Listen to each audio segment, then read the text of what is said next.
निवडणुका म्हटल्या की लोकशाहीमध्ये तो एक अत्यंत महत्वाचा उत्साह असतो.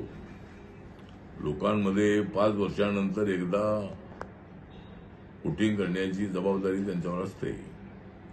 डॉक्टर बाबासाहेब आंबेडकरांनी जी लोकशाही दिलेली आहे आणि या लोकशाहीमध्ये बहुमताला मोठी किंमत आहे. ज्यांना बहुमत मिळतं त्यांना सत्ता स्थापन करण्याचा अधिकार आहे. पण बहुमत कुणाला मिळू, पण बहुमताने आपण प्रत्येकाने आपलं मत जे आहे ते मत ज्या पक्षाला द्यायचं त्याला द्यावं. पण मतांचं जे पर्सेंटेज आहे ते पर्सेंटेज अलीकडे कमी कमी होत आहे. एक तर जो 80 ते 85-90% मतदान व्हायला हवं.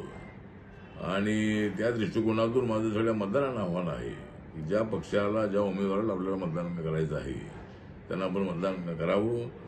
परंतु पर्सेंटेज जे आहे ते पर्सेंटेज आपल्याला वाढवणं अत्यंत आवश्यक आहे. 50%, 48%, 52% ही जी आकडेवारी आहे ही आकडेवारी लोकशाहीला आम्हाला मान खाली घालावी अशा पद्धतीची परिस्थिती आहे. त्यामुळे एक दिवस आपल्याला मतदान करायचं आहे, कामधंदा करा, सगळं करा, पण मतदानासाठी मात्र आपण वेळ काढला पाहिजे, सुट्टी काढली पाहिजे. आणि सरकारच्या वतीने त्या दिवशी सुट्टी जाहीर करण्यात आलेली आहे. त्यामुळे प्रत्येकाने मतदानाचा हक्क बजावला पाहिजे आणि यावेळेला 70% पेक्षा जास्त मतदान व्हावं. माझं तर मत असं आहे की 100% मतदान झालं पाहिजे. लोकशाहीमध्ये प्रत्येकाला मत देण्याचा अधिकार आहे आणि तो अधिकार त्यांनी बजावणं अत्यंत आवश्यक आहे. त्याप्रमाणे मतदान जे आहे ते मॅक्झिमम करा अशा पद्धतीचं मी नम्र निवेदन करतो.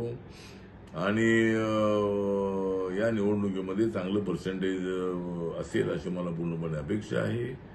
आणि सर्वांनी मतदान करा एवढंच माझं आव्हान आहे. जय भीम, जय भारत, जय महाराष्ट्र.